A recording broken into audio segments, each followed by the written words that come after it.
Hey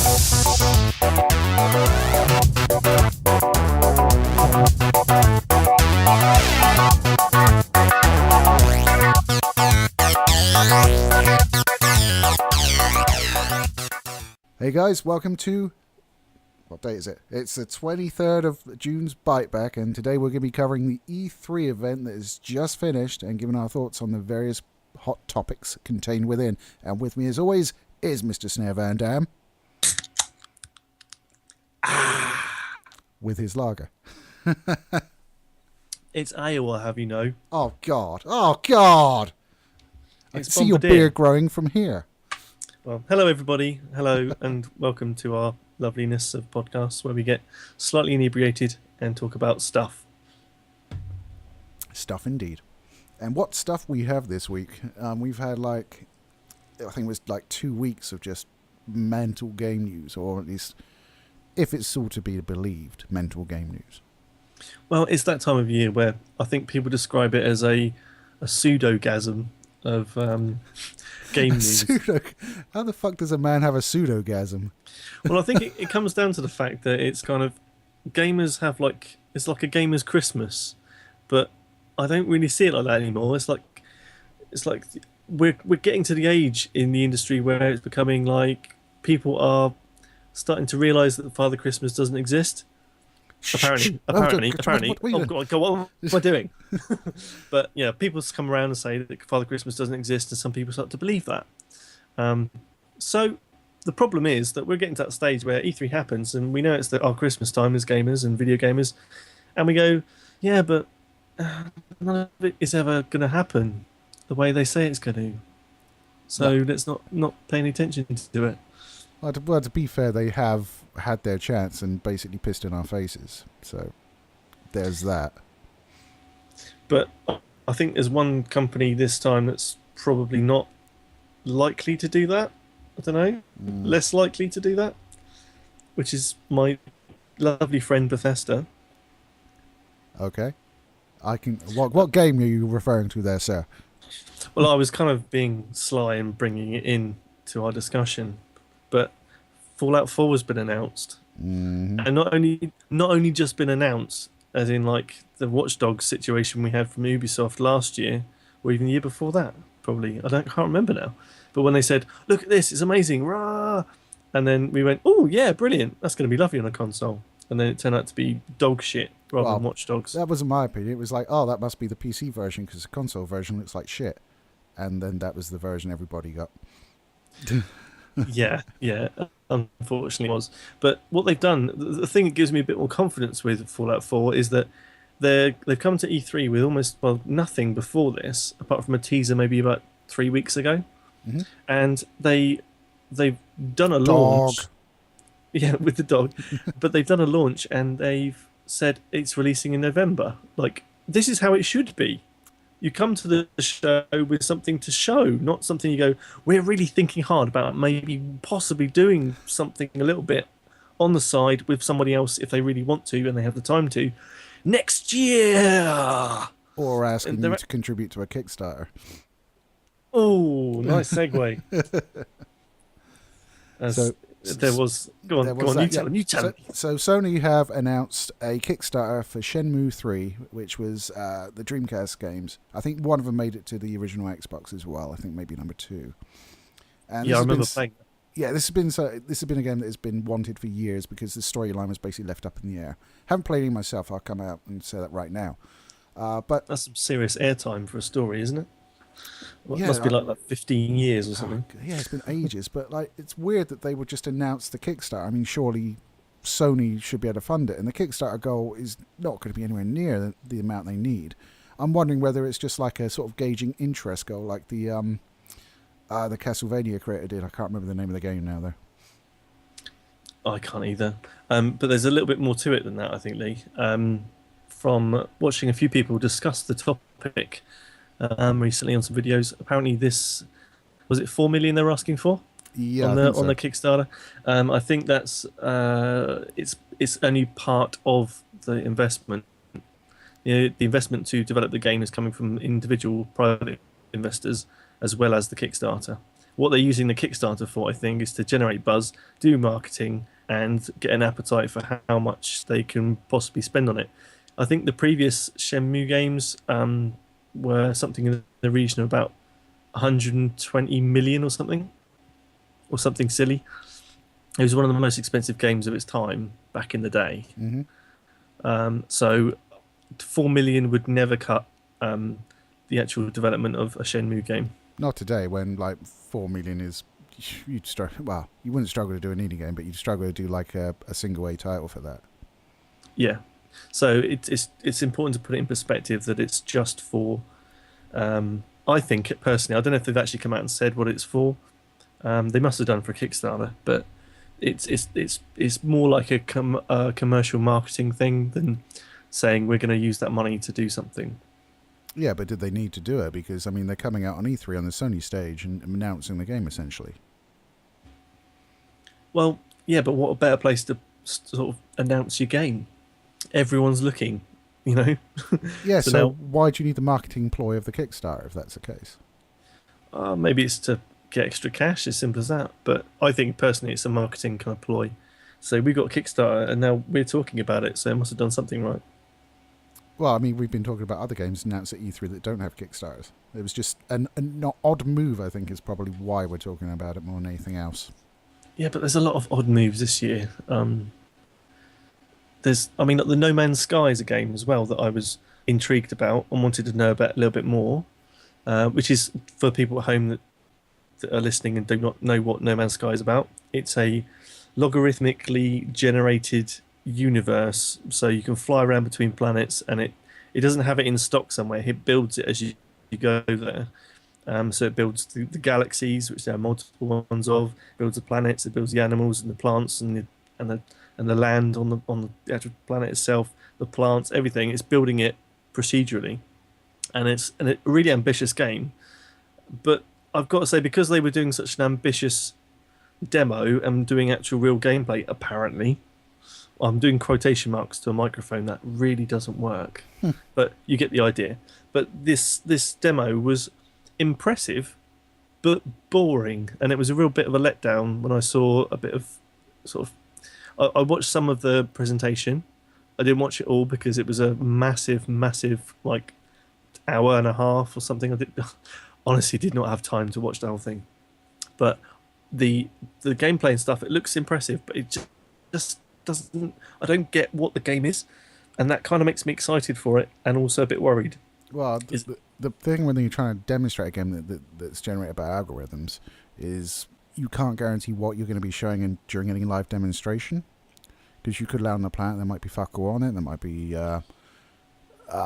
pigs, there might be valuable minerals. You just don't know when you're approaching it until you scan it and have a look. It has been said that the goal of the game itself is to reach the center of the universe and see what's there, and they're staying pretty tight-lipped about what is actually supposed to be in the middle of the universe. That probably means they haven't written it yet. Or it's just I don't know. I kind of think it'd be some sort of funny inside joke like the UFO endings for Silent Hill or something along those lines. Yeah. Well, I think one of the things to remember about that kind of development is it's a 16-man team from Guildford, I think. Mm-hmm. So it's the UK striding forward with a bit of a push, and that's great. That's great for us here in little old England. Having some people on the home team driving forward a bit of innovation like that. But I'm just excited to see what the game looks like rather than the politics of it. And I'm just worried that it might turn into something a bit like Spore, where it was fun for about half an hour. It had taken about 10 years to make, and we went, yeah, that's all right. And then everyone moved on, and half the world pirated it. So I hope it's not something that's going to be washed down the drain like Spore was after all that work. No, I don't think it will be, because I think Spore had many problems. Firstly, it overreached itself big style. But secondly, the actual method of the gameplay wasn't particularly enthralling. I mean, it was a nice idea to start out like at the micro stage, but as soon as you got on the land, it got quite boring for me. It was just like run around and attack all the other tribes and then mate every so often, so you could like add an extra leg on or something. Yeah. I mean, it was a fun game, but it just didn't hold my attention for too long. Oh, you're drinking. I should be talking. Oh Oh, my I'm God. sorry. You need to cover it. Um, there was a couple of little bits and pieces I remember seeing, such as some ports from our lovely friends at Quantic Dream I'm not aware of this. coming onto PS4. Oh, so they're upgrading like Heavy Rain and Beyond Two Souls. They are indeed. It's not a big thing, but it's nice to have them for those people that haven't been able to enjoy them because they were an Xbox 360 user, and much like they've done with some of the other exclusives that we've had on the PS3, and then you can play on the Last of PS4. Us coming to mind. That's the one I was trying to think of. Thank you for saving me. No problem. It's nice to see they're doing that, but it's not really a big shouting from the rooftops. It's just something that's stuck in my brain. No, I mean both of those games push that system to. I mean, especially Beyond Two Souls, push the PS3 to its absolute limit graphically, as far as I'm aware. I mean, I really want Quantic to stop developing on PCs and see what they could actually do with some horsepower behind it. Because my God, if they could like wring that out of a PS3, that's amazing. It is amazing. I mean, they were advocates and good friends with Sony from day one, weren't they?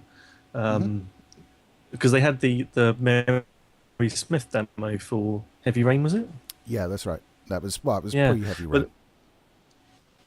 and that was looking impressive. And we both actually agree on this. I think Lee, that they'd scaled some things back from that demo when the actual game came out. Yeah, the game itself didn't look quite as sharp and as impressive as the Mary Smith little dialogue. But bear in mind, the Mary Smith stuff was all pre-scripted, so the processor wasn't having to do the calcs on the fly and knew exactly what was going to happen.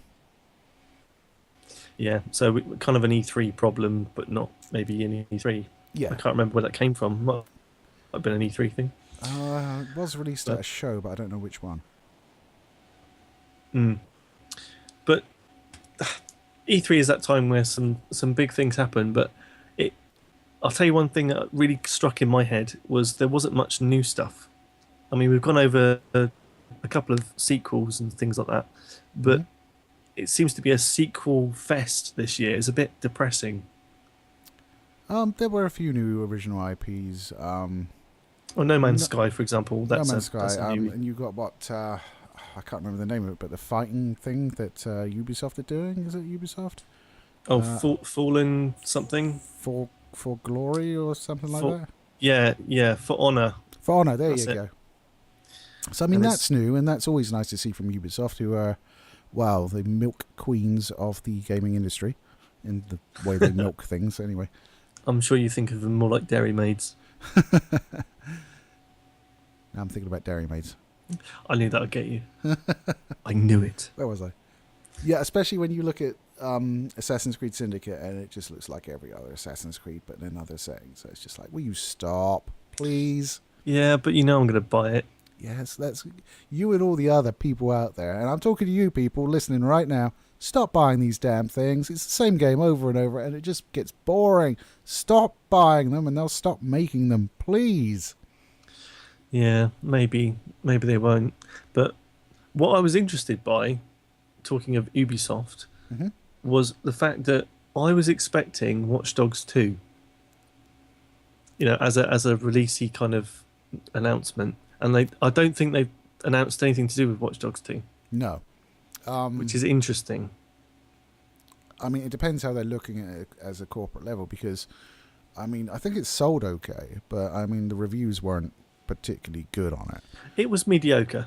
So they may be looking at it as a failed experiment and just saying, well, fuck it, we'll just do another Assassin's Creed then. Well, maybe. I mean, Assassin's Creed moved to its yearly franchise thing a couple of years ago, and we've had more than enough, you know, Assassin's Creed. Well, it's not even yearly, because we're getting like PS3 versions, like Rogue, coming out as well. Well, that was last year, wasn't it? And sort of faux 3D stuff, like the China one that's available for download. What, the iOS port? It's on PC, PS4, and Xbox. So it's kind of it's a bit side-on sort of jumpy, splashy stealth thing. Yeah, it's not a full normal AAA Assassin's Creed game. It's not. It's a tack on. It's a different one, but it's still another title in its bloody library. It's just like, God damn it! Are you serious? At least, I will say this for them, at least the new one, Syndicate, apparently is not having a companion app. Well done, lads. Yeah, they did go overboard with the companion apps. Just a little. Wow. I mean, I think I've actually got an iPhone 5, much to your amusement, every time you see it. But Girl's phone. but the thing is that even with my iPhone 5, it's not mega new. You know, it's two Apple models behind. Is it? Yeah, it might be. Yeah, it's not plastic, is what you're telling me. Yeah. The companion apps for Assassin's Creed always made my phone just die of battery really quickly. There were very hungry applications, very hungry. So I'll be good to. It would be nice to not have a companion app. Yeah, I think it's not needed. I mean, you've got like the Microsoft Xbox One app that you can get on tablets and stuff, and that you don't actually have other applications. It just links up to your Xbone and it goes, okay, you're playing this game. This is the extra content for it, which is much better because you don't need to install anything other than the smart glass. Yeah. It's like you can play Dead Rising and you get like phone calls through your tablet or your phone, not actual phone calls, from people in the game, and it gives you extra missions and stuff like that. So, and that's absolutely free, and you don't need to download anything extra. It's like install Smart Glass, and then any game you play, it will access the additional content for. Yeah, that's kind of how it should be. And not. I mean, the most egregious use of that, I think, is. Well, to be fair, it's more. It's not even relevant for this point. That's embarrassing. I was going to go on and bleat about Need for Speed DLC, but yeah, that's nothing to do with companion apps. No, that's just DLC. Yeah. In your face DLC. I think I got it because of the chests in Unity. It's like, here's a chest, but go spend money on DLC so you can open it. Yeah, that was abhorrent and deplorable. Yeah, it's like the cars in Need for Speed. Yes. Where you're driving around and where you get new cars in it is you see the car, you go and get the car. Fair enough. So you drive up next to it, you're like, whoa, look at that Veyron, brilliant. And then you drive up next to it, and then it's like, yeah, okay, it's a Bugatti Veyron. Would you like to drive it? If you would, please buy this pack of DLC. Yeah, please give us more money. You've put the fucking car in the game, you assholes. It's just not right. It's the kind of activity that people should be wising up to a lot more by now. That this is not acceptable. It's just not. I mean, if you're going to have DLC cars, that's fine. Don't put them in the fucking game for people that haven't bought it, though. Yeah. I mean, but they're not going to do that because it's a cash cow. Yeah, it's an advertisement for the DLC is what it is. And you're like, oh, man, I really want to play the fucking Veyron. Oh, damn it. Okay. Well, speaking of things that I want to play or get, oh my god, I'm very excited for Battlefront. I'm not. And we're totally going to be doing that as a review. Yes, I will be doing that as a review with you, and I will not enjoy my time with it. Why won't you enjoy your time with it, Lee? I mean, A, it's Star Wars, right? Oh, I'm fine with Star Wars. Yeah, cool. B, it is by DICE. I'm losing the cool. So it's something that I think. I mean, looking at the visuals from the E3 period, I'm not stupid enough and naive enough to even think that that's not predefined. Possibly, whatever they say, predefined footage, etc., and making it look lovely for you. Do you remember the time when it was considered like a faux pas to like release PC footage of the new games at E3 and like pass it off as console shit? Oh, yeah. That used to be like the big sin, and now they're just fucking creating out and out fantasy. Well, the problem is that I think people have fallen into this habit of following the pack. So, maybe I can't put my finger on it, but maybe one year somebody came out with this kind of tech demo and everyone went, wow, look at that over there. This guy over here can shut up. I want to go over there and look at that stuff. And then the next year they all did the same thing, thinking that's how to grab people's attention. And it's become a thing. Well, that we are. that's the trouble is we're stupid enough that it was the way to grab our attention. Yeah, but that's unfortunately it. You got to remember the people that go to E3 are mostly journalists and press packers, aren't they? Yeah.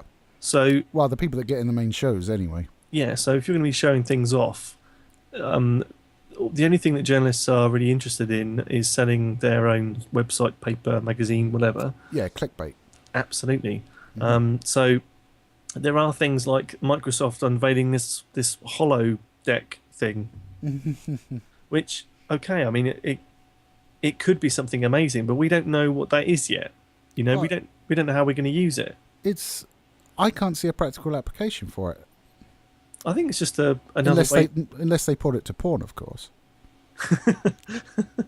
Your haptic feedback on porn machines. That's oh god, I want that image out of my head. Get out of my head. I want that technology in my bedroom. That's what I want. Sorry, man. I was Drinking. yeah, it was mid. I was leading her down to get a beer and I realised you were drinking. I was like, no!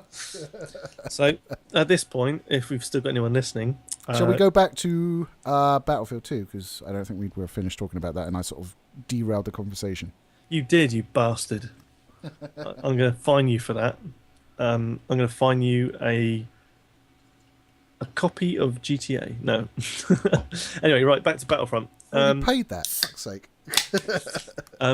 So Battlefront for me, it looks impressive, but I think from what I got from the demos, they're trying to recreate the magic of those original first three films, not the first three films in the sextology. Yeah, I said sextology, okay, not sexology. No, I know what a sextology is, yes. Or it's not, is it? I think it's sextology. I think it should be hex. Because like I've got a hex score PC because I have 6 scores, so why isn't that a hexology or something?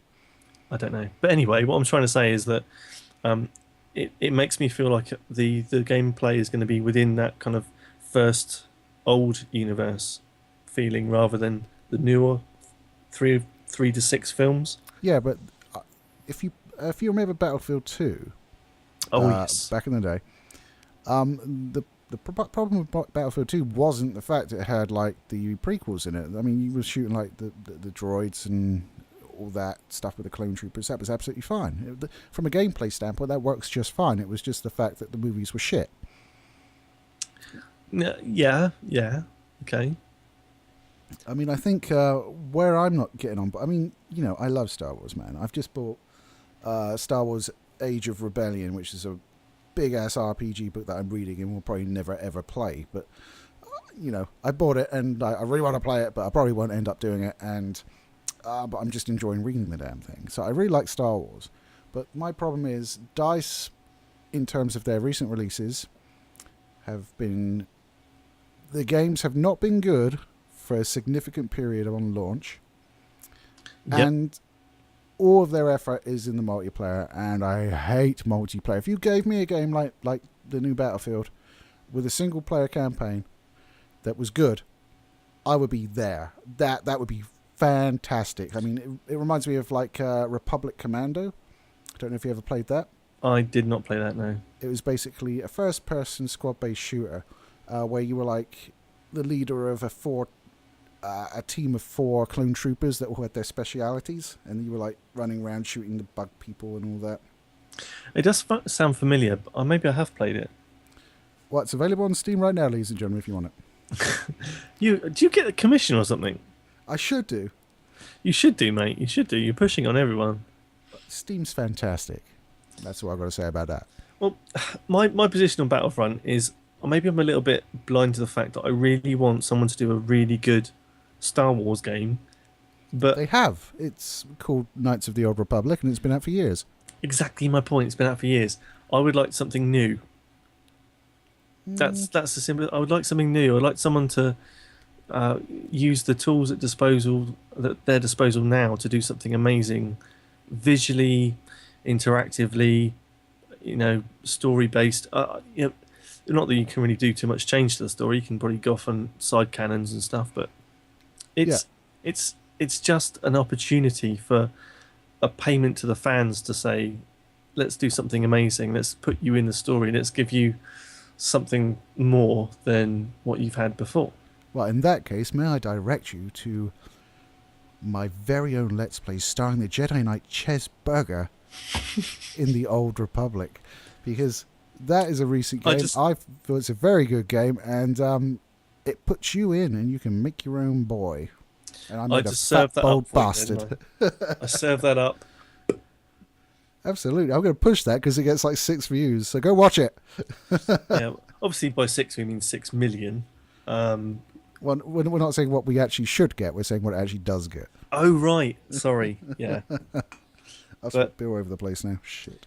But one thing I wanted to mention is a little bit of news on us. Well, when I say us, I mean me. Yes, him. Well, sort of us, because I had to hold his hand throughout the process. Now, wait, hold on. We better put some clarity around this before they think we're some sort of gay lovers here. We're not gay lovers. Despite our Witcher 3 video indicating otherwise. Yeah, but that was just fun to film. I don't mind we can always have that rumor running about, it might make us more popular. But no, I have recently moved away from my Mac to building a PC for editing, and Lee is now applauding. So comment down below if you think that's a good thing to do, purely because it means you put a comment on our video. Hooray!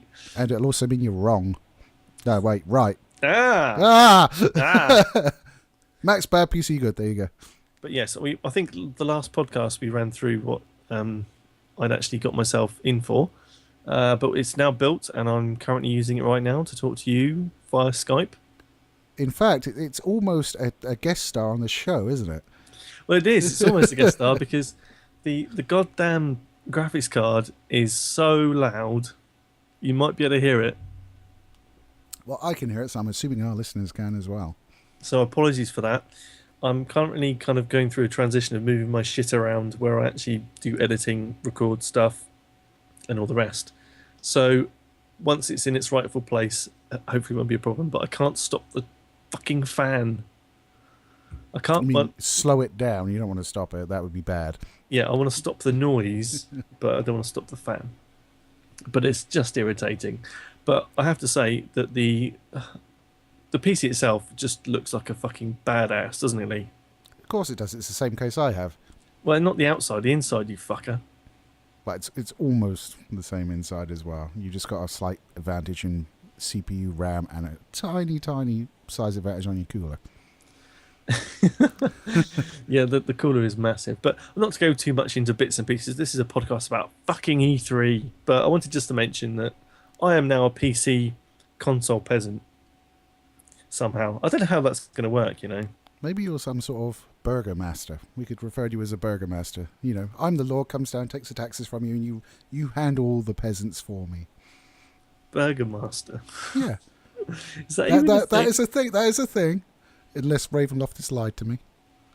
Well, look, I got a PC now. I can do some research. Well, I'm not. I'm not going to let you get off that easily on the PC build front. Burgermeister. Master. Oh, master. Burgermeister is a little bit too extreme, I believe. All I can find is a drive-in offering burgers, fries, and shakes. I'm not going to be one of those people. I was one of those people. Oh no, I found it. There you go. A Burgo Master, not a Burger Master. That's what I said. Burgo Master. I just didn't put the emphasis on the O. It is a principal magistrate comparable to a mayor of a city or town in the Netherlands, Flanders, Austria, or Germany. So exactly what I fucking said. So I did not know that. Well done. Have a fucking medal. Well done, Ravenloft. You taught me well. So, yes, apparently anyway, I'm some kind of burger master. Yes, and you're not getting away easily, Burger Master, because when I came across, and, well, I think it was on the phone we discussed it, or over email, and I'm like, you've got a DVD-ROM, haven't you? And I said, yes. Yes. And I came around your house, I'm like, okay, I've gone through, where's the DVD drive? He's like, here it is. It's like, it's Windows 7 OEM package. I'm like, no, the drive that reads that. Oh. So we ended up going down to the Devil's Place itself, which would be PC World. Yes, we and did. acquiring a DVD-ROM drive and a few other bits and pieces.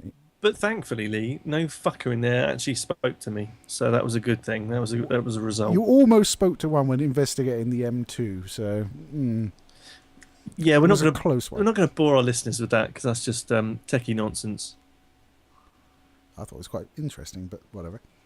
Well, it would take far too long to explain in a really bad way.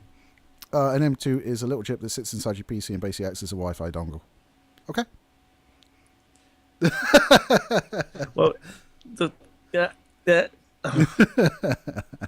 I'm obviously not articulate enough to be a full PC baron. Well, you're new to it. You're new. You're still learning. Like you can't just throw your DVDs at your PC and expect it to work. Well, my Mac can do that. No, it fucking can't. No, it can't do that at all. It can barely fucking render a video. But now, Lee, I can render our videos in about a fucking 5% of the time it took on my Mac. So I'm all happy. Yeah, I've probably been doing it in about 8% of the time you've been doing it on the Mac. Exactly. Which is the final push to get myself a PC rig. But anyway. Oh, you're so competitive, aren't you? Oh. It's not competitive. We are doing a lot more videos lately.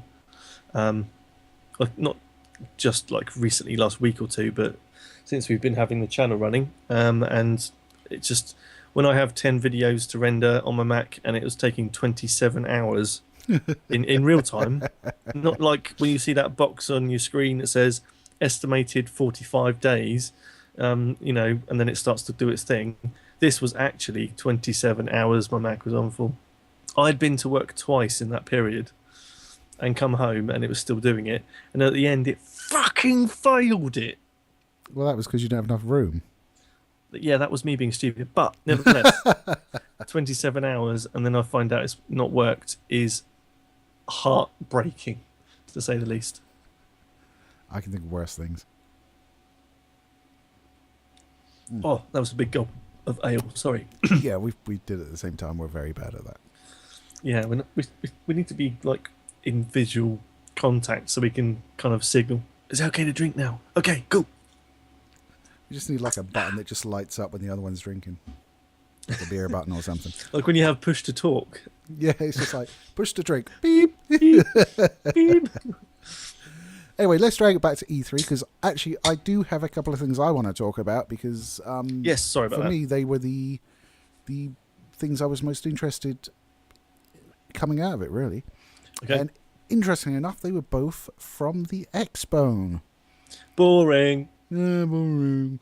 Well, no, I can't be boring. What have you done to me? You've made me get bored about consoles.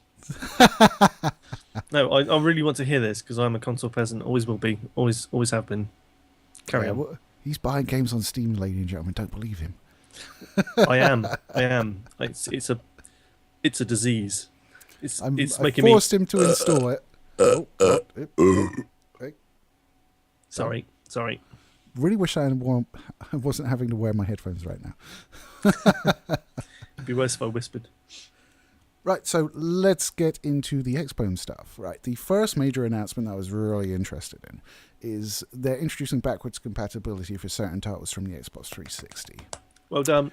That's a fantastic feature on any console.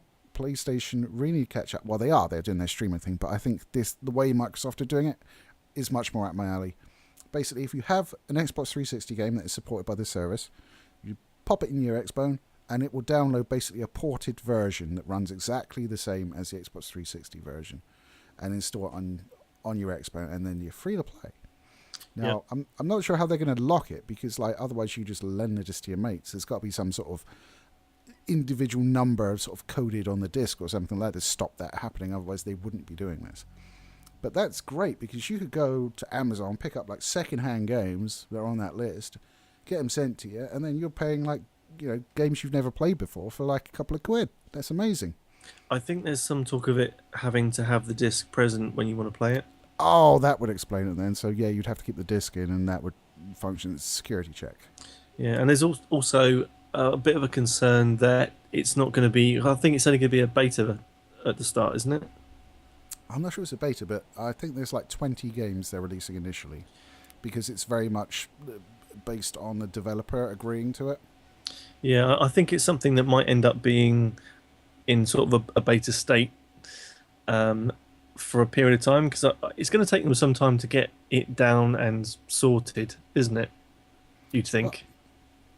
I think it's going to take less time than PlayStation now because obviously where it's not a streaming service and they just have to sort out a port that works okay on the new console and then you download and install it. So it sounds like it's going to be a lot more straightforward. Yeah, and this is the difference. You see, with the Xbox One version, it's making your life easy. If they want you to do something, then it has to be something that you're happy not changing too much to do, Yeah. unless you really, really want it. And in this climate, people want the new stuff. They don't want the old stuff. So if people want to play the old stuff, if it makes it really difficult, like Sony are doing with having to have a whole new system effectively. Well, I mean, and the fact that some of the pricing on Sony is ridiculous. Well, yeah, and always has been, it always will be. No, I mean for like the rentals. Oh yeah, like the 20 quid for It's all over the place. yeah. Hopefully they'll sort that out before it goes like properly live all over the world. But doing that kind of completely separate system to do or have access to those games, that's really restricted the amount of people that are going to do it. Whereas the Xbox One version allows them to say, I've got an Xbox One, I've got my game, I just have to put it in the machine. Oh, Yeah, it's fantastic. I mean, that is the much better way to do it because obviously when you're streaming a game, you need a damn good internet connection to keep it smooth, and you're still running into latency issues. Whereas it's all on your Xbone. I mean, you could argue that Sony are playing a bit of a longer game because you'd expect that over time the broadband speeds would be better access and things would improve generally. But it's not going to help them when someone goes, well, we can do it like this now. Well, there have been services offering PC games in a similar fashion, and while they've done okay, they're not like industry leaders. I mean, I had a friend that predicted in 2 years we'll all be streaming our games, and it's just not happened. No, I mean, we're getting to a point where playing online is a bit more kind of secure and stable. But even then, it depends on the game and it depends on the platform. And it depends on how soon Bethesda have actually launched their game or not. Well, not to mention there are still countries with fairly archaic internet laws. I mean, even modern countries such as in Europe, where you have a certain amount of data allowance a month, and if you go over it, you get charged heavily. Yeah, yeah, absolutely. I've got friends in France, and their internet connection isn't very good. It's really slow, and it is stuck with. I mean, I think in certain parts of France it's okay, and certainly in the UK we were stuck with horrible copper wire for a long time before we started to see fibre optic broadband coming. Yeah, I mean, we weren't amongst the first, but we certainly weren't amongst the last either. There's For that still people that have to use dial-up. So, Yeah, I know. Oh god, waiting for those boobs to come in, that was a nightmare. oh, the It's like- pixelated nipples. Yeah. It was almost the boob, almost the boob. It's the boob. Let's go lower. Oh, it's the edge of the picture. Next, I don't even like that one anyway. What's next? It's the reason why the internet's had so much porn in it. I think porn accounts for something like 80% of the internet. I think if you removed all of the porn from the internet, there would be one site left, and it would be called where'stheporn.com. Maybe. I've plagiarized that joke from somewhere, but it escapes me from where. I think it might be the IT crowd. I could be wrong. I don't think so. I think it was older than that, but I could be wrong. As I say, I don't remember. Fair enough. But I think it's. I've completely forgotten what we were talking about, actually. Microsoft and their backwards compatibility. Ah, that's right. No, I think for a change. I mean, I've never been a massive fan of Microsoft in general. I've never been a fan of the Xbox console because I've always been a bit of a Sony boy. Yeah, I mean, this is the first time I've owned an Xbox in this current generation. But I think they've done a really good thing. I think they had to do something because Oh, God, yeah. I think Sony have been kind of winning the battle of the console war Well, for this generation. There's not really been a battle. There's been, like, Sony just lauding it and Microsoft quietly going, shit, we should have concentrated on football so much. Yeah.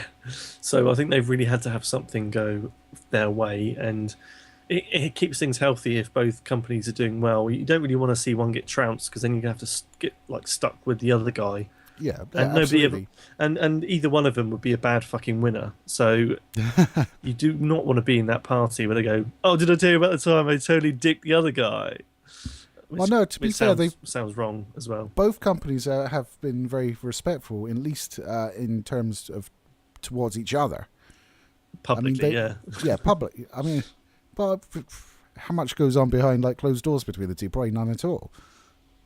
So it's like when PS4 launched, Microsoft congratulated them. When Xbox launched, Sony congratulated them on a good launch. It's been very there's been less teeth to it than previous generations, at least publicly, as you say. yeah. I think it's healthy, but the problem is that the internet isn't healthy with that kind of thing. It goes crazy. You guys might be part of the problem or part of the solution. We don't know, but generally you get that kind of problem with Well, the. the console wars are a self-defeating argument when PCs exist. Oh, shut up. You might be infecting me with your PC stuff at the moment, but Whoa, you want to rephrase that? infecting me with your PC stuff. Yeah, Well, that sounds drippy. oh, okay. That's not so bad. I was expecting you to have some kind of double entendre rather than just giving you an image of something drippy, which doesn't. Yeah, I didn't say where it was dripping from. See, now you're just making it worse. Just stop talking. I can't. It's a podcast. Well, I would like to quickly change the subject to something about games. Okay, go ahead. I hear that Just Cause 3 is going to be coming to us on the 1st of December, Makes sense. which I know I'm moaning about sequels, but it is one sequel I did actually want to get my hands on because I did love and played so much of Just Cause 2. And to have some sort semblance of a release date, which is probably going to die a death and it'll be next year. But if it does come out in December, that could be a very good game for the Christmas period, and I'm looking forward to playing lots of it.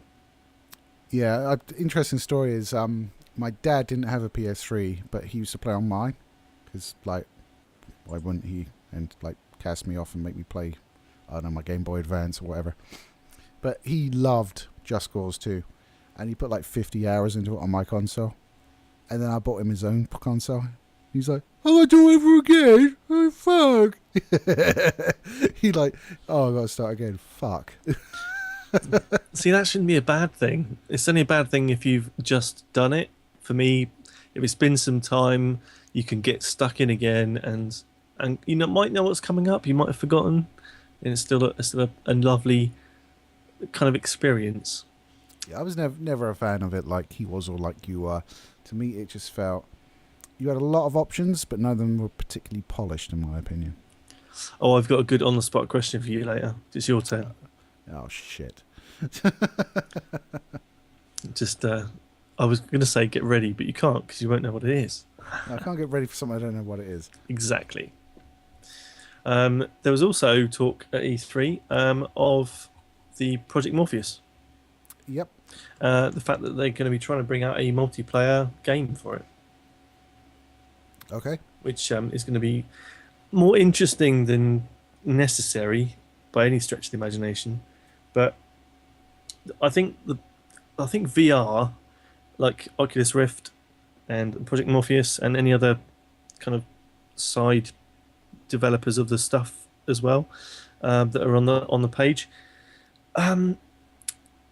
I don't know how well it's going to take off because a lot of the kits and stuff, people are thinking it's going to be as expensive as a console, Mm-hmm. and I'm More expensive in some cases. yeah, I'm just wondering. I'm wondering how much people are going to want to spend on it because if you haven't got what most people talk about like killer apps for something, the reason for it being the raison d'être. The reason you're paying $350, $400 for something you stick on your head. Yeah, I mean, there's got to be something that's going to make it the thing. It's how. I'll tell you what that thing is. I can tell you what that thing is. Lee, please. I know what you're going to say. I know. No, you don't. I know what you're going to say. It's going to begin with the letter P. Yeah. And what letter does it finish with? N. Maybe. Or No, you pretty much nailed it. no, no, that's the two letters in the middle. Oh, okay, fair enough. Yeah, that's pretty much it. But my God, that'd be awesome. But there are some things that could be interesting with the VR that I want it to be good. I want us to be having that kind of holodeck Matrix type gaming experience. That's what we all Ah, want, yes, with boobs. with boobs or without. It's something that's, I think, every gamer that really gets into games, they want that. They want that immersion. They want to be scared, or they want to be adventurous, or they want to be, the hero, or whatever. They're doing it to escape and go into an immersive world, or just distract themselves from the world around them.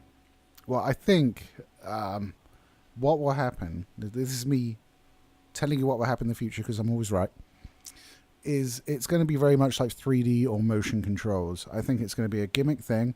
I think it's going to be nicer to use. But if you have a game where you have the option between just using the screen and using the headset, you'll start off using the headset, and then a little way down the line you'll switch to the screen because it's just easier. I think it'll come in stages, if you want my predictions. We have to make these mistakes in technology before the right one hits. I mean, look Like at buying a Mac. no, let's not just bash on Mac. Let's look at the past history of tablets in general. Okay. Okay, when I was probably about 10, 12 years old, I guess the first kind of tablets came out and they were horrible, and they were like how Palm Pilots and things like that. yeah, they were just they were doing the same kind of thing that the smartphones and tablets of today do, but they just did it really badly because they had to fail to work out and then do it right. The Apple Newton comes to mind. The what? Apple Newton. Yes. Yeah. There was lots of stuff that Apple have done that just didn't take off and failed. But thanks to Apple, we have the internet. I'm going to have to look that one up because what? The all of Apple's internet coding has been for shit. no. So Tim Berners-Lee created the first network. College campus network. No. In terms of Tim Berners-Lee, one of the creators of the internet, as we know it today, was developing that whole language protocols, etc., on Next PC, which was by Apple / Steve Jobs, wasn't it? Yeah, but that was back when Apple were the underdogs and someone that were actually bothering to innovate to try and get that top spot. Yeah, but I'm just saying that people try and do stuff and it fails, and All I'm saying is like Apple now is nothing like Apple then. It may as well be a separate company entirely. no, and actually I would agree with you. Otherwise, I would have maybe tried to stick with Apple before jumping ship and going back to PC. But Maybe I wouldn't have gone PC. I mean, it's interesting. An event like E3. I know it's about entertainment, but Apple doesn't want to get involved in that. I mean, there's never any news about Apple, and Well, here's the thing. It's like you're pushing Fallout 4 and you're releasing Fallout the Shutter, which you love, by the way. it's brilliant. It's outdoing everything on the Apple Store as well. And it's only available on iPhone. So, like, why not push that? Why not have an Apple presence there specifically for it? Because they've obviously got some sort of licensing deal. Otherwise, it would be multi-platform. I think the difference is, Lee, that I think about 80% of the entire world's population know Apple. They are so well known that they probably don't feel the need to do marketing like that. They have a cult of fans that is just going to buy everything they actually produce. And that's. I don't mean to turn this entire podcast into an Apple rant, but it's proven to be less and less because the people I know that own Apple products, yourself included, are moving away from them because they don't like the business practices. I mean, my friend that's got an iPhone, his iPhone's terrible. It's like all over the bloody shop. It's really, he can't even make a call on the damn thing, and he's looking around at other suppliers for his next phone. Well, I'll be moving away from Apple on my next phone as well. Yeah, I mean, conversely, I'm moving away from Samsung because they've become more Apple-like. It's weird. I mean, I always had like the Galaxy phones because they're great phones, and you had the flexibility of Android and the hardware to go with it. And now they're sealing it up so you can't change your battery, you can't put an SD card in, and if you want higher storage, you pay more, which is that is an Apple marketing ploy. So goodbye, Samsung. Yeah, but you have your principles, don't you, about that kind of stuff? Well, yeah, and that includes like paying 15 quid for the extra memory rather than 45 or 50. Yeah, okay. I mean, for me, I'll be going forward with a I'm probably going to be getting the Z3, Sony Z3. Hmm. Um, I've been looking at LG myself. yeah, no, I've seen a couple of LGs that were okay, but I think with the Z3, it's it's quite hardy, I think, as well, because I do drop my phone down again, and I need a Only phone. because you're pissed. Usually, yeah, Yeah. but I don't like. I mean, for me, when Apple decided to come out years ago and say that they weren't going to do a bigger phone, then they came out and had a bigger phone. I think that was Steve Jobs. It When was, he came out, yeah, it was. especially with the iPad. It was like that's as big as that needs to be. It We doesn't don't really want to have bigger. it any smaller. People don't. That want was a it smaller, yeah. We don't want Yeah. a smaller iPad. So they And as soon as he pops his clogs, iPad Mini. Yeah, there you yeah. go. Because someone else is doing it, and we need to follow. That's what they do. But yeah, let's move away from Apple because Indeed, it's we boring. could go on for hours and hours anyway. Yeah. Needless to say, I've moved away, and you've never liked them. So that's our position in a nutshell. Well, no, I wouldn't say I've never liked them, to be fair, but it's like I've never liked this new version of them. It's like this fucking slick corporate beast that just charges you out the asshole for everything. But I will say, Fallout Shelter, it's free. It's a true free-to-play application for your iPhone. They are releasing an Android version, and Woohoo! it is fan-fucking-tastic as a free-to-play game. If you want to spend extra money in the game, you can do, but there is no reason to if you don't want to. It's not going to change your game experience. Well done, Bethesda. Again. And what was the release date like when it first came out? Was it fine? Absolutely fine. I must say, if you've got older Apple devices, I mean, I've got an iPad 2, and it doesn't work very well on that. It does crash a hell of a lot. But iPhone 5, no problems at all. Cool. That's fairly unique for Bethesda, though. Yeah, I was surprised, I must say. Because like most of their games are really buggy on launch. They are buggy, but it's kind of a thing you accept.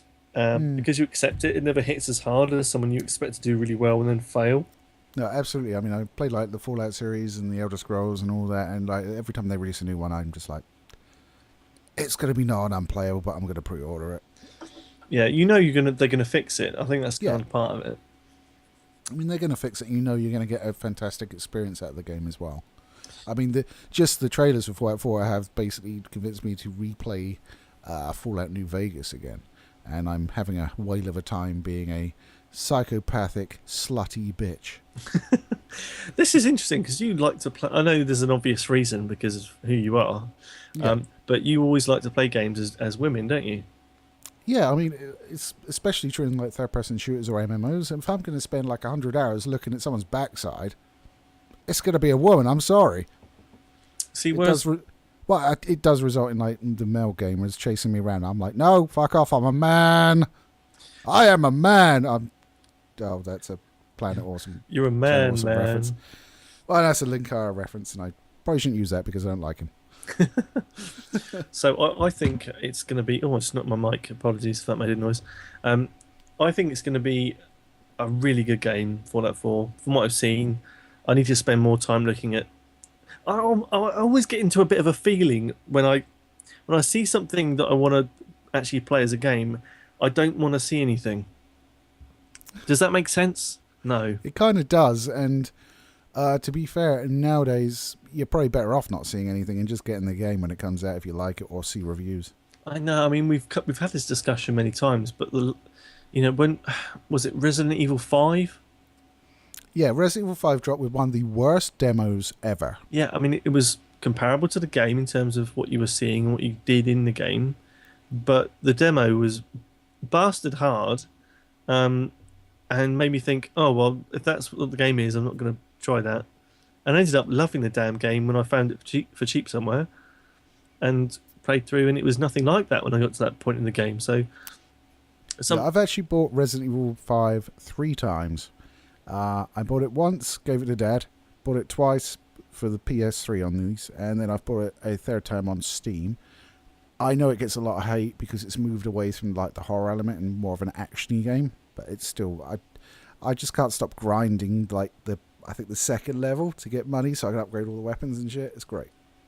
yeah, I mean, my main point here is that I don't like to see things and kind of ruin the experience of the game, ruin the amount of or the feeling you get when you find something new, or you're immersing yourself in that game. I don't like to ruin that. So having a situation where you go, this is what you can do, and this is who you are, and this is your story. I don't really want to know that. I kind of want the game to present that to me and drag me in and hook me in.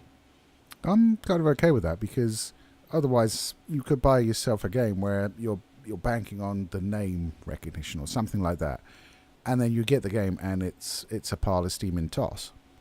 Yeah. I mean, that has happened. Yeah, there's lots. The thing is, I generally Lots of Aliens games have a tendency of doing that. yes, they do.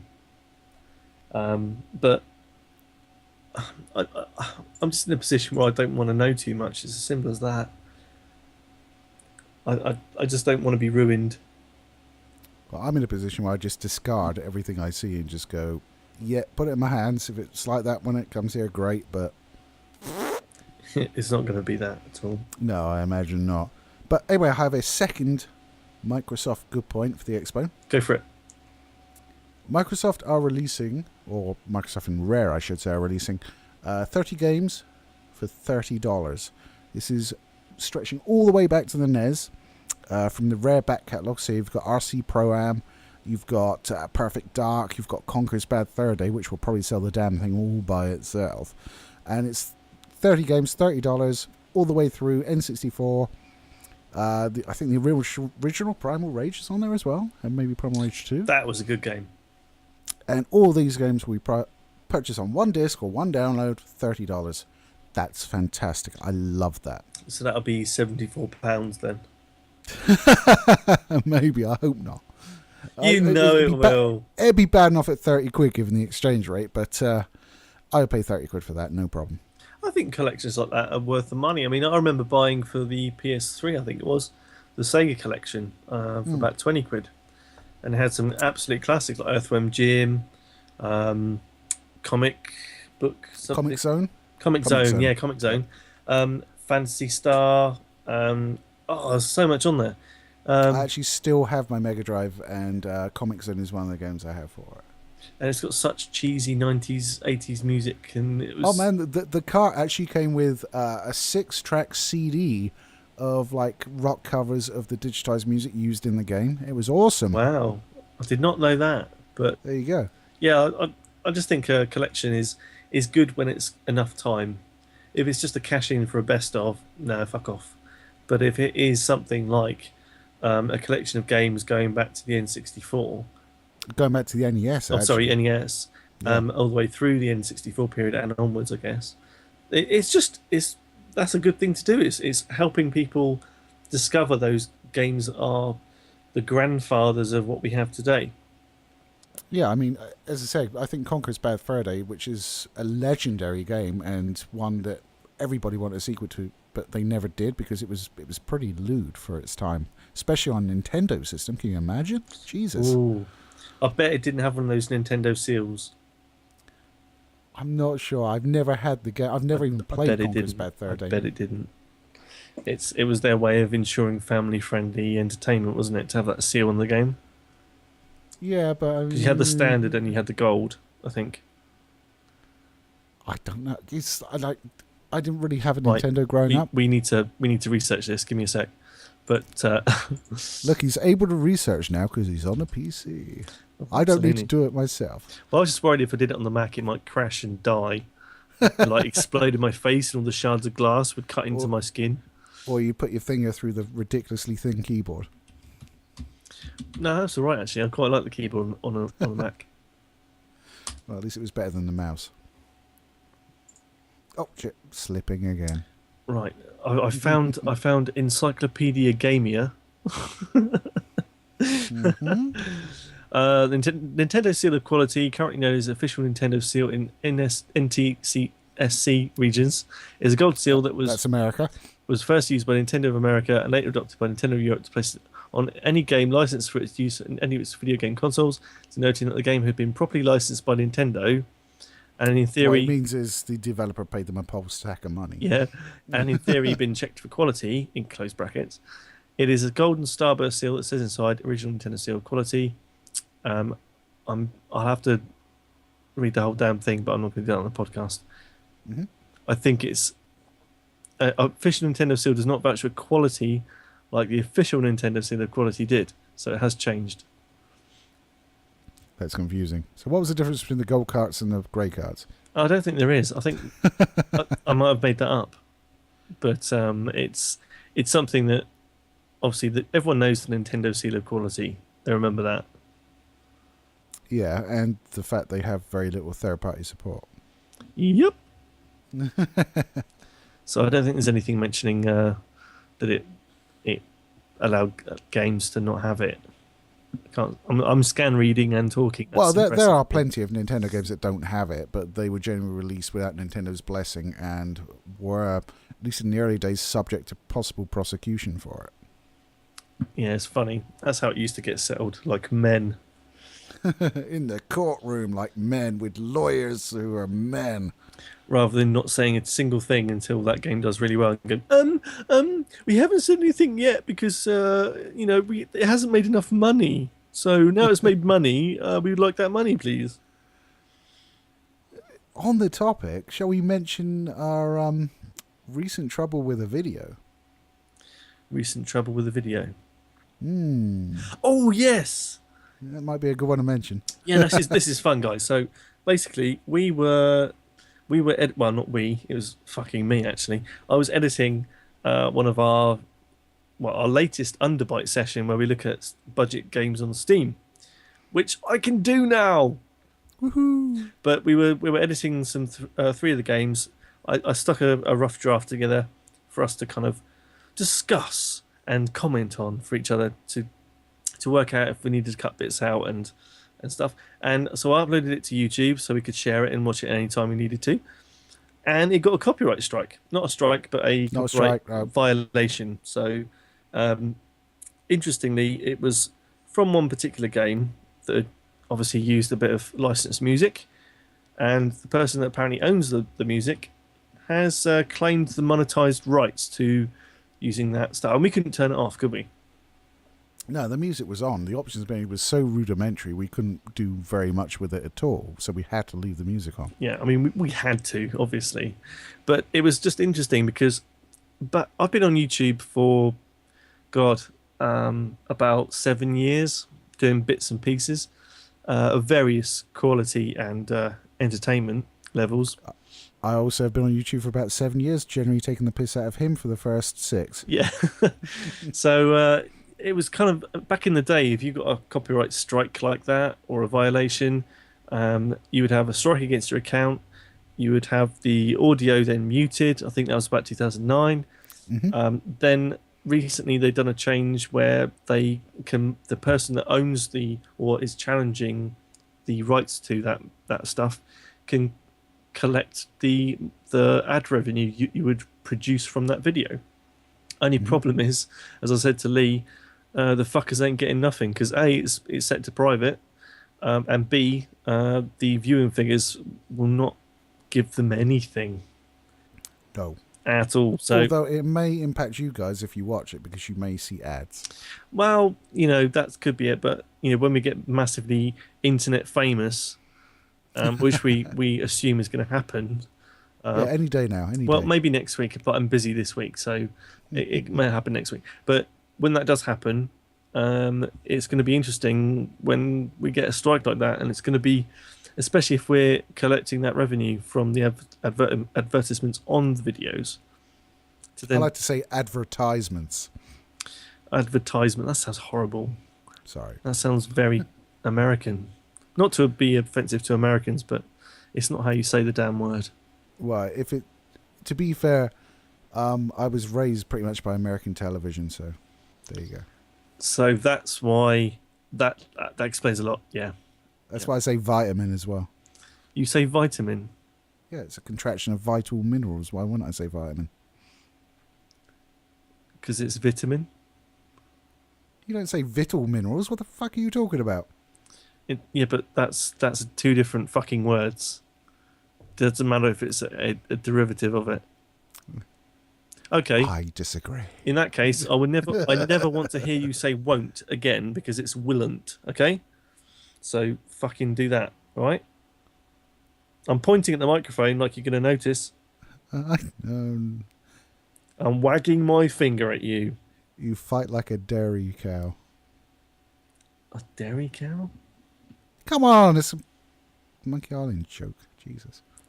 Mate, it's late. I've had some beer. It's not going well. I'm rubber, you are glue. Oh, you remember that one? I'm just laughing because you sound like a creepy man on a phone. I'm a creepy man on a microphone, so you're close. Yeah, we're not close enough for it to be a dangerous situation. For you. Here I come. That did not work. Absolutely not. I'm not sure if you realise that you're in a different space to me. I'm working on becoming omnipotent, so it's obviously not there yet. If that happens, we're fucked. Oh, yeah, in so many ways. Dude, that's so wrong. So wrong. Absolutely. Anyway, back to E3. Do you have anything else you want to talk about? After... How on earth can we get back to E3 after that? Jesus. Well, it seems like the first podcast we did was the best one, and it's got worse ever since. I'm becoming more comfortable. My character is coming out. Yeah. Can you put it away? No. Well, yeah. my lodger is away. I am sat here in my pants. And my non-American version of pants. Mm. Dude, we want to gain viewers, not lose them. I don't know, we have this odd thing where we gain and lose at the same time. I'm sure that's all my fault. That's life. I don't think it is. I think it's just people... we haven't really asked too many things of our listeners today. But I really... If you stayed with us for the full hour and a bit that we've been going on here... it feels like an hour. I'm not sure of how long it's been. But so, Dad, if you got a comment, leave it below. We obviously want to do stuff that you guys want to see and you guys want to get involved with and interact with us about. So if there is something you want to see, whether it be a game or a style of video or anything, please get in contact. Let us know, because we want to make stuff that we are enjoying or we enjoy playing and for your entertainment as well. So just please let us know. Yeah, absolutely. I mean, we don't know what you guys want unless you tell us. If you tell us, we'll do the damnedest to give you exactly what you want in the varying degrees of wantness of it. Yeah. That petered out. Yeah, tell us what you like. See, you managed it with a dongle, and I managed it with normal speech. A what? Normal speech. No, but where was the dongle in that? No, you managed it talking about my PC and dongle bollocks earlier. Dongle bollocks. About an hour ago. Oh, dongle bollocks. That's really good, actually. What the fuck could I put up to show dongle bollocks? Oh, hang on. No, can't do that. It's the kind of thing you could use as a term of endearment to a friend. All right, dongle bollocks. Which is now you. Oh, dear. Oh. I mean, I haven't got any more cans. I've got a whole nother box downstairs. So have I, but my microphone lead doesn't stretch that far. No, if I run out of beer, I'm running for it. That's fine. You can do an interpretive dance. You can entertain the masses yourself. Yeah, we certainly have gone completely off topic, haven't we? A little bit, and it's kind of unfortunate because I still have my off-topic subject for this week. Oh yeah. Well, it was more of a question than a topic. You want a question? I'll give you the question. So the question would be, if you could only have one game to completely forget about, so you were able to play it for the first time again, Ooh. what would it be? Ooh. Now, interestingly, obviously you know what's going to happen in the game, so you have a best chance to go that one because it's awesome. But I want more explanation as to why. Okay. Oh, pardon me. I hope that was a fart No, that was the top half. because it sounded like a really bad fart, and that would have been amazing to capture on the podcast. Yeah, it wouldn't be so amazing to capture on my chair, though. I think if I had to be honest, it would be Mass Effect 2. Okay. I think that game for me, it was amazing. I mean, I was familiar with the characters from Mass Effect 1, obviously. And to have it start out like it did with basically destroying Shepard and the Normandy and all of that. And then you just went on this roller coaster ride where you were like, who are the collectors? What is going on? And you reach the base and like if you were careful and did this and that, you know, like Kelly got vaporized and she had a nice ass. So that was bad. But the ride through and the interactions with the characters, man, I wish I could have that all over again. And then discovering I could actually shag Tally. That was amazing. No, that was good. Yeah. So, I mean, yeah, Mass Effect 2, I would love to be able to play that for the first time again. That's a good answer. I mean, Thank you. I would certainly agree with you. Is that Mass Effect 2 is one of those games that it's so good. I mean, Mass Effect as a universe, it was so good that it's such a shame you can only play it once, and experience it for the first time. Don't know. I was okay with like having the ending of Mass Effect 3 once. That was okay. Yeah. Except I had to play it twice for the extending ending. Bastards. Yeah, we had to try that out, but it's a game that the story is so powerful, and I'm sure there's plenty of people doing studies on why it was so good, because it's almost like the game to beat in terms of a story arc, a long style arc. Mass Effect 2 was just nailed everything. I mean, having played Mass Effect 1, they had like some of the character stuff in there. Yeah, that's great. But it took it up a level, and then it brought the combat up with it. The combat in Mass Effect 2 is miles ahead of Mass Effect 1. Mm-hmm. It's just simply much better. I've only played a bit of number 1. Yeah, you need to get that, man. It's on PS3. Go on the PSN and download it. It is a fantastic game. It's not as good as PS2. PS2? Mass Effect 2. It's that fucking beer for you. But I would absolutely say it has such a great ending to it, and I won't tell you what it is but it's so epic and amazing that a lot of the missions it feels like it's a bit of a slog as you're going through the game, but when you get to that ending you're like, bam, that was worth it. I'll just point out for my newly acquired Steam account, it's $1.99. Buy the fucker. The Mass Effect collection, which is the first 2, which is a digital deluxe edition of number 2, is £5.74. Yeah, you'll only get 3 on Origin though, because they sort of Jump were ship. trying to compete. Yeah, they launched Origin basically at that point. Yeah, but that's interesting. You could get that Mass Effect game. The thing is, I think it's more important that I want to know what's going to happen with the next game that they're going to be producing, because I believe they're doing a Mass Effect 4. They are. So yeah, we discussed this before, in fact, and it has Shepard on the box art, which is weird. Yeah, very weird. But it's very interesting because if it's going to have the follow-on, like your choices on number 3 matter, which they didn't from 1 and 2 to 3. Just saying. Well, they did, didn't they? Only until the end, and then nothing. Oh, right, yeah. But what I mean is the choices of characters that have died and those decision points, they apply. So the number 4 is going to be good in that respect of having those decisions brought into the game. Well, if they do that, I mean, one of the earlier rumors about Mass Effect 4 was that it was going to be a prequel.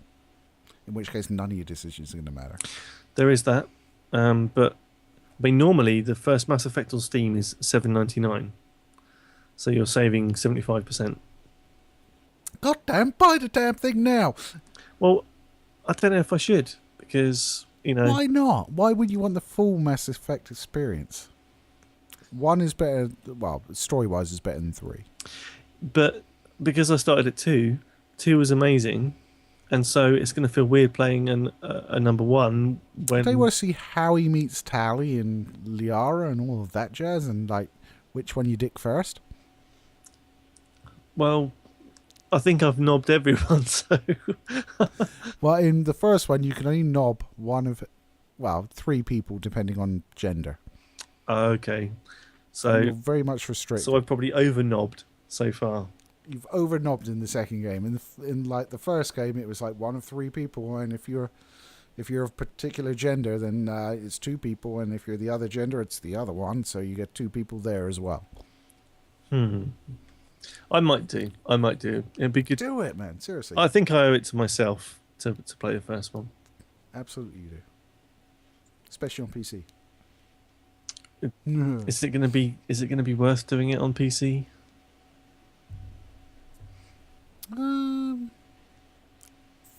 Yes, I think so, because the aiming with the mouse is obviously much better. Okay, well I'm doing it right now, ladies and gentlemen. You are hearing me buying a goddamn game for $1.99. Yeah, you can hear that money going across, that oodles of money going across, buying him a fantastic game for less than the price of a handy in your back out. No, wait, we're not doing Underbite. No, we're not.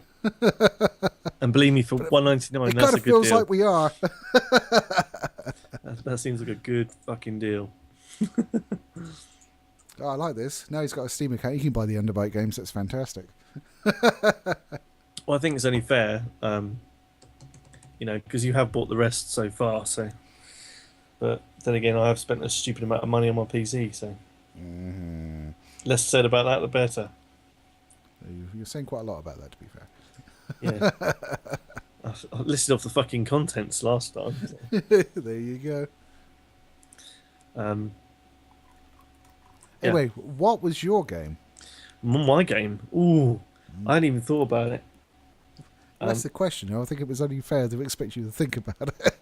Sorry, I mean, I think I'm now blurred in my brain with Mass Effect, because that certainly is one of the most heart-wrenching games that I've played, because I was so invested in it.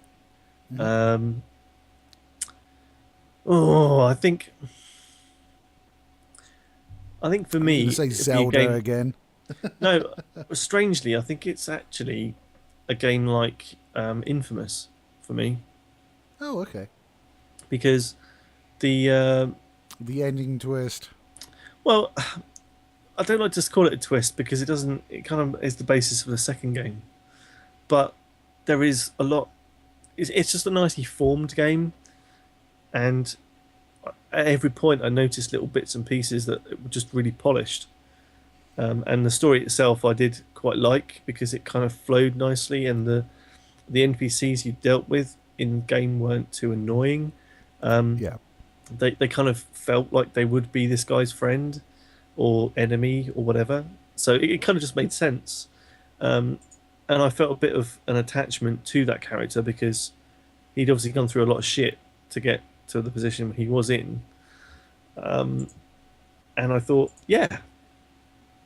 I mean, I can't have the same answer as you, because I think Mass Effect would also be a game that I would want to play again. Well, Mass Effect 2, yeah. I would want to play that again, but I think Infamous was. I wasn't so keen on Infamous 2, but certainly the first one. No. I was. Yeah, I would agree with that, definitely. I mean, I had a really good time with Infamous 1. It had a really good storyline. A lot of variation in the types of powers you had based on which way you were going. And it also had the grindy bit, so you could take over the city by sort of doing region and region by doing like the various different mission types within. So it had like a lot of bases covered. Infamous 2 for me, the emphasis on the combat was a lot more difficult, I found.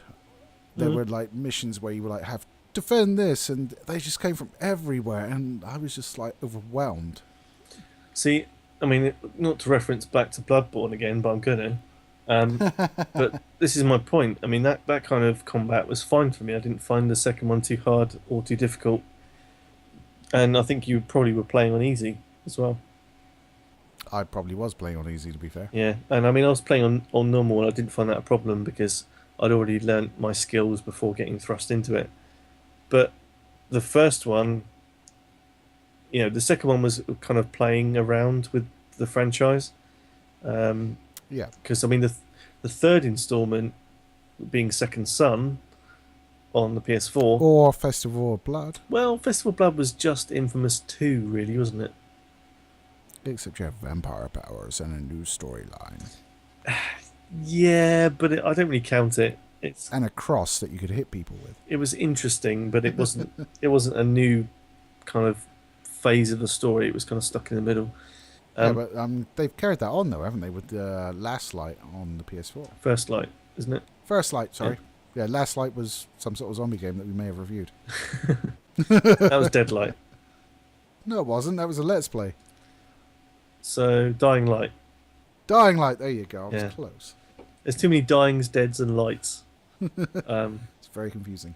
Yeah, the First Light DLC for Second Son, that was a really welcome DLC because it was adding flesh to one of the characters, like on the side of the game, so it was happening kind of at the same time. Do you think they missed a trick by not showing us like from the other characters, like the smoke guy or the video guy? Oh, absolutely. But you think we could have done like sort of separate DLC packs where you played those guys as well? I think the problem comes down to the fact that people's attention moves away from games. Every game has entropy from launch date onwards. So you get a big... So they went with the tits, basically, is what you're saying. Well, I think most people would agree that power was the most useful out of the 3 extra ones you got, or 4 extra ones. Only for travelling. Yeah, but no... It's like, when you got that power, you just didn't use any other thing for travelling because that was so useful. But because you couldn't change them easily, you were kind of stuck with using those powers for everything else too. Unless you were in a particular zone where you could change to your concrete power, which was a bit rubbish, but you needed it for the end game. It came too late. Yeah, it was a bit restrictive. It really did. When you're so used to running up walls and dashing everywhere through smoke, concrete, and you're like, oh, yeah, I can hit things hard. Fucking woo. Plus it didn't give you the cool bits, like being able to grow concrete out of people's bones, shit like that. It was just like, I'll throw concrete at people. Rah, throw rocks. Exactly. It was like caveman. Yeah, so I think it was really good. I think they did miss a trick. But the first Infamous game, I would love to play that again for the first time. Especially the end battle, that was interesting. Yeah, I mean, one thing that does speak in his favour is with the first Infamous game, I'll go back and replay it. I'd go usually light side because, like, damn, that final boss on dark side is a bitch. I still haven't done it on dark side. Yeah, that makes 2 of us. But like Infamous 2 and Second Son, it's like Infamous 2 I never finished. Second Son I finished and then went to play back through as like the bad guy. And I was just like, I can't be asked to do all this again. Yeah. It's a weird hook, isn't it? Because you want to, but you don't want to. I mean, I enjoyed it fair enough the first time through, but it was just like getting back to that city and seeing all that shit you had to do again. It was just like, and like looking for cameras and stuff like that. That was a nightmare. I hated that. Yeah. Because they were like this tiny little fucking speck on a ledge somewhere, and you're like, oh, it's the shards.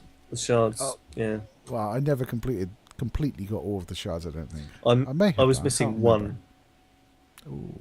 I was missing one, and it was one from fucking anywhere, and there was no way to track it or detect it, so I just gave up. Sounds like the, I don't know, it was always like the Assassin's Creed feathers and stuff like that. It was always like, ugh. Feathers were just as bad, but maybe slightly worse. At least Yeah, because they fucking ran away from you. You didn't have a ranged attack. Yeah. So at least with the infamous drones, you shoot them down and it just drops that shit. Yeah, I think with a lot of the things like that, people think it's a good idea in some design meeting, and then when they actually put it in the game, people are like, that really is fucking irritating. Can you stop making us do that? Um, you know, there could be a whole range of things like that. Escort missions, Oh yeah, sewer levels. sewer levels, uh, collectibles in general that are in random places. Women player characters that when you take their clothes off still have underwear on. That's probably more one just for you. Okay, fair enough. But you just buy a mod and make boobs appear, don't you? So Yeah, my Skyrim is so pornographic. It's amazing. it's disgraceful. Hey, you have a PC now. Know what I'm saying? No, Lee, I'm not. I'm not coming down to your level like that. It's fun down here. Fun and greasy. Well, I think that's been a really well half-assed attempt at covering E3. We are so professional journalists. Well, I think we did cover what we wanted to cover. Yeah, I was joking around, but yeah, that was our coverage of E3. Wow. Well, the things that interest us anyway, to be fair. And that's what it should be. We don't want to be sitting here talking, parroting stuff from journalists that we've heard and saying, No, absolutely, because you get all the big shows come out, and it's just like CG trailers for shit, and you're just like, well, you haven't shown us anything, so I don't care about it. I mean, I will just say one last thing about E3. Okay. If you want to know more about the stuff that's happened at E3, there are absolutely fucking tons of stories out on the internet about different games and something. If you just do a search for E3 Roundup or E3 Stories 2015, you should be able to find a whole fucking list of particular bits and pieces from E3, um, including all the big stuff and the small stuff. But it's something to keep. It's wise to keep your head about these kind of stories, because in a couple of months' time, the games like Fallout 4 will be announced, or not announced, released. Sorry. So you'll be having to make some buying decisions. So kind of get your head in the space of, okay, is this going to be what I'm expecting to get out of this particular purchase or not? Yeah, I mean, for what the way I come at it is wait for the reviews. That if you only have a certain amount of money to spend on games, which I'm lucky enough I can buy most games that I want. Yeah, me too. Whereas if you have a certain amount of money to wait to spend on games, don't fall into this E3 palaver. Bullshit. Wait for the reviews to come out, and then also look at Metacritic and stuff like that, so you actually get the people's reviews and not just the critics' reviews. Yeah, and I think it's really important to note one last thing with reviewers is you might think you follow some reviewers that are independent and giving you their true feelings about games, but it's getting increasingly grey with a lot of big names these days that are being paid to review.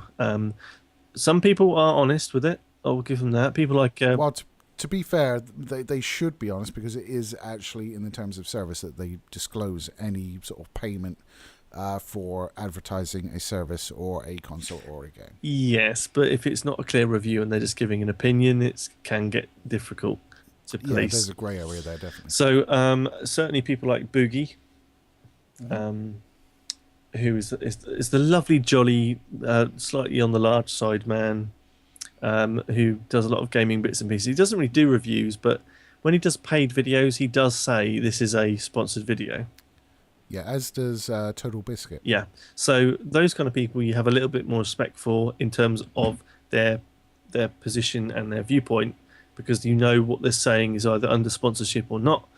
But there's been a lot of people moaning about certain other big YouTubers and reviewers about games that they think are not great, and they're being told that they are fantastic. So just be careful. But as Lee says, go for the reviews of the people, from the people, rather than just the big names.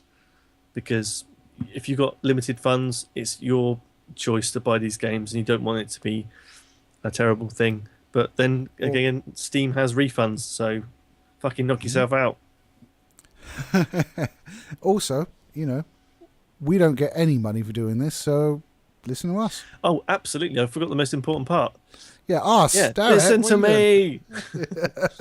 No, we will continue to be independent until we get popular enough to sell our souls and our firstborn children to do this as a full-time job. doing? Yeah, I'm an ugly bastard, so I don't need to worry about the firstborn children thing. Well, I might, because it's something that comes to all of us, even Lee, at some point in his life. Probably by accident. Well, probably through a fucking sperm bank. Why would I go to a sperm bank?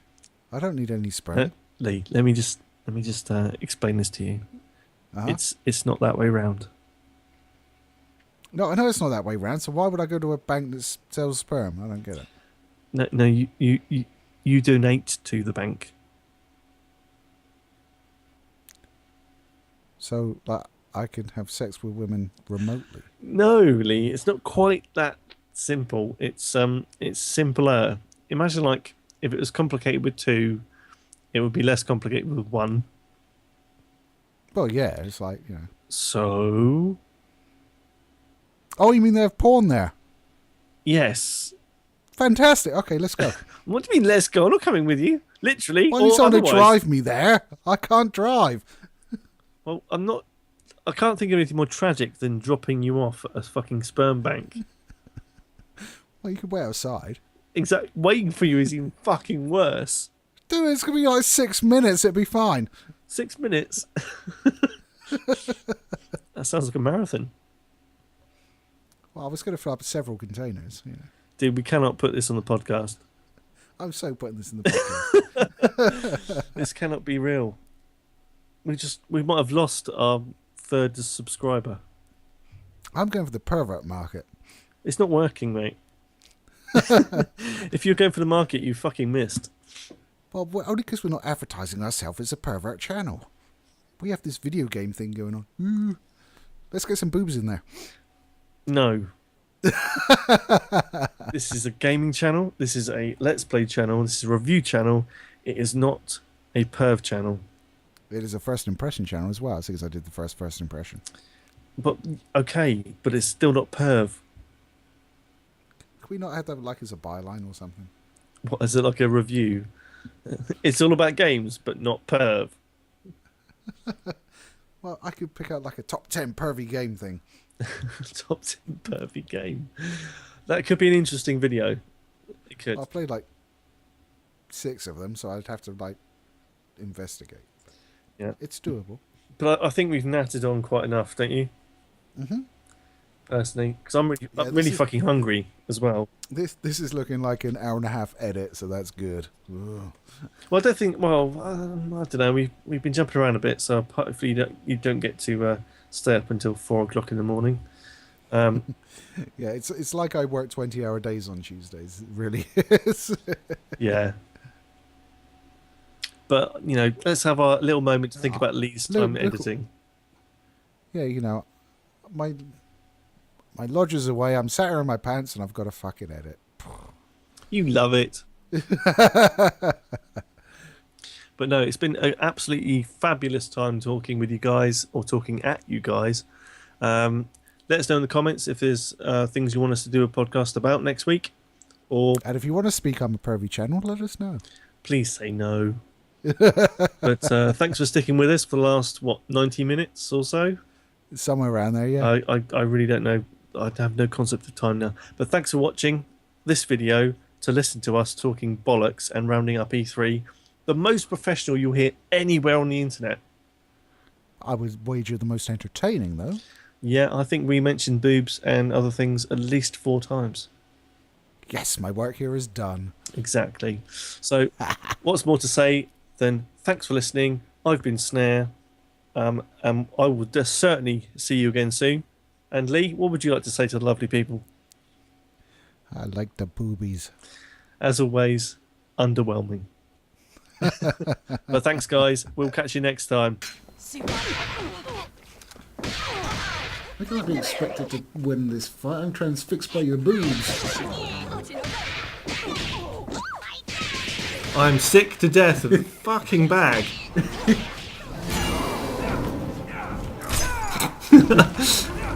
I'm going to tap your neck with my stick. No! You brought a stick to a shotgun fight, really? Yep, I